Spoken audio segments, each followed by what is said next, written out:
সকালবেলা ছাদে এসে দেখছি কি সুন্দর আমার গাছে একটা স্থলপদ্ম হয়েছে।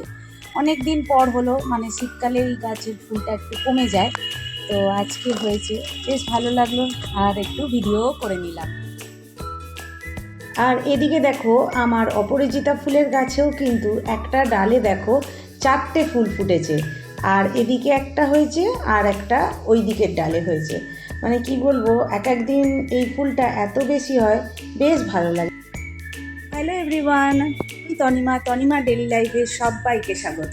আর দেশ ও দেশের বাইরের সকল দর্শক বন্ধুদেরকে শুভ সকাল জানিয়ে আজকের ব্লগ ভিডিওটা শুরু করি। সকালবেলা স্নান টান সেরে নিয়ে চলে এসেছি ছাদে জামা কাপড়গুলো মেলতে। তো এখন রোদটা ভালোই হয়, সেই জন্য জামা কাপড় দেরি করে মেললেও কোনো অসুবিধে নেই। এটা কি বলো তো, বুঝতে পারছো এটা কি? এটা হচ্ছে হোলিতে আর কি মাথায় দেওয়ার জন্য এইরকম সব হোলির সময় বিক্রি হয়। তো আমার ছেলেও না আগের বছর এটা কিনেছিল, কিন্তু এটাকে না মাথায় দেয়নি, একদম নতুন আছে। তো আমি কি করেছিলাম, একটা প্যাকেটের মধ্যে ভরে স্টোর রুমের মধ্যে রেখে গিয়েছিলাম। এটা একটা টুপির মতো, মানে মাথাতে পরে নেয় রং, মানে হোলির খেলার দিনকে। তো একদম পড়েনি বলে না আমি তুলে রেখেছিলাম। তো আজকে বলি না, রোদ উঠেছে যখন, তাহলে এটা একবার ধুয়ে রেখে দিই। কেন কি বাচ্চা ছেলে 1 বছর পর আবার মাথায় দেবে, হ্যাঁ, দিক আর না দিক আমি আমার কাজটা করে রাখি, ধুয়ে রেখে দিই। আজ বাড়িতে প্রথমবার এলো এঁচোড়। মানে এবার তো গরমকাল পড়ছে, শীত শেষ, তো এবার এঁচোড় আসছে বাজারে। তো আজকে আমার হাজব্যান্ড কী করেছে না, এঁচোড় এনেছে আর সঙ্গে নিয়ে এসেছে বেশ বড় বড় চিংড়ি মাছ। তো আমি কি করলাম, এঁচোড়টাকে আগে নুন হলুদ মাখিয়ে আমি কি করলাম, একটুখানি হালকা সেদ্ধ করে নিয়েছিলাম। আর তারপরে কি করছি, আলুটাকেও না আমি সেদ্ধ করে নিয়েছিলাম। তাতে কি হয়, রান্নাটা একটু তাড়াতাড়ি হয়ে যাবে। তো আমি একটু ফাঁকিবাজ আছি জানো তো, রান্না না অনেকক্ষণ থেকে দাঁড়িয়ে দাঁড়িয়ে করতে আমার ভালো লাগে না। তো আগে তো রান্নার প্রতি একদমই ইন্টারেস্ট ছিল না।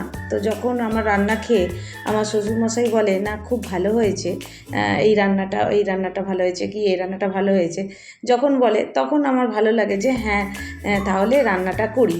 তো যাই হোক, এবার গরমকাল আসছে মানে এবার রান্নাঘর থেকে পালাই পালাই ব্যাপার একটা থাকবে।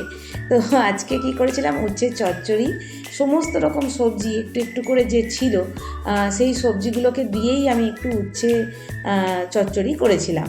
তো সেটা একদিকে বসিয়েছি আর একদিকে কি করেছি, এঁচোড় চিংড়িটা করছি। মাঝে মধ্যে আমার কি করে না, একটু একটু সবজি বেঁচে থাকলে আমি সমস্ত সেই সবজিগুলোকে দিয়ে আমি একটা চচ্চড়ি মতো করে ফেলি। তো দেখলাম অল্প উচ্ছে রয়েছে, একটুখানি হচ্ছে লাউ শাকের ডাঁটা ছিল, তা কুমড়ো অল্প, শিমও অল্প ছিল, তো ওগুলো দিয়েই উচ্ছে চচ্চড়িটা দেখো বানিয়ে ফেলেছি। আর একদিকে আমি কি করছি, পেঁয়াজ আদা রসুন আর টমেটো দিয়ে আর সব রকমের গুঁড়ো মশলা দিয়ে ভালো করে মশলাটাকে কষিয়ে নিচ্ছি। আর এরপরেই আমি কি করছি, এঁচোড় আর চিংড়ি মাছটাও ওর মধ্যে দিয়ে দিয়েছি, দিয়ে আলুও দিয়ে দিয়েছি। আলুটা আমি ভেজে নিয়েছিলাম, ওটা আর দেখানো হয়নি। তো তারপরে আমি কি করছি না, ভালো করে মশলাটা কষিয়ে নিচ্ছি। আর পাশে গ্যাসে একটুখানি মানে ওভেনে দিয়েছিলাম, একটুখানি জল গরম করে নিয়েছিলাম, দিয়ে আর আমি একটুখানি ঝোলঝোল মতো রাখবো। তো সেই মতো আর কি আমার হয়ে গেছে এখানে। আর এদিকে একটু পেঁয়াজ আর শুকনো লঙ্কা আমি একটু ভেজে নিয়েছিলাম, সেটা দিয়ে একটু আলু মাখা করে নিচ্ছি।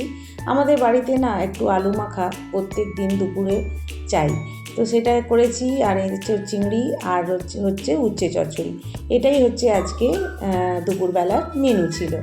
আর সেই সঙ্গে আমি কি করেছিলাম, সবাইকে খেতেও দিয়ে দিয়েছিলাম আর নিজের খাবারটাও আমি বেড়ে নিয়েছি দেখো।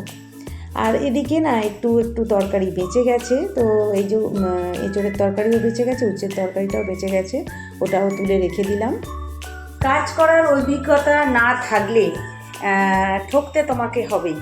তা কেন বলেছি কথাটা, এইবার তোমাদের সঙ্গে সেটা শেয়ার করব।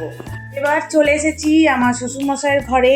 আজকে একটু মানে বিছানাটা তুলবো, পরিষ্কার করব।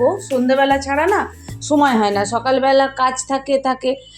সকালবেলা শ্বশুরমশাই একটু দেরি করে ঘুম থেকে ওঠে, তো সেই জন্য সকালবেলা বিছানাটা পরিষ্কার করার সময় হয় না। তো সেই জন্য এখন আর কি বিছানাটা পরিষ্কার করব, মানে সকালবেলা তো বিছানা ঝেড়ে দেওয়া হয়, কিন্তু বিছানার যে চাদর পাল্টানো থাকে, বালিশের কভারগুলো যে পাল্টানো থাকে, সেগুলো হচ্ছে সকালবেলা হয়ে ওঠে না। তো সকালবেলা তাড়াতাড়ি আমার কাচাকুচিটাও তাড়াতাড়ি হয়ে যায়। তো তো সেই জন্য আমি কি করি, সন্ধেবেলা হচ্ছে বালিশের কভার বলো, বিছানার চাদর বলো, ওগুলোকে উঠিয়ে রেখে দিই, আর সকালবেলা তাড়াতাড়ি করে ওগুলোকে ভিজিয়ে দিই, তারপর কেচে মেলে দিই।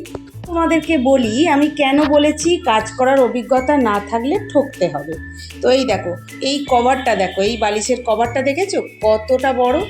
এটা আমি নতুন তৈরি করিয়েছি।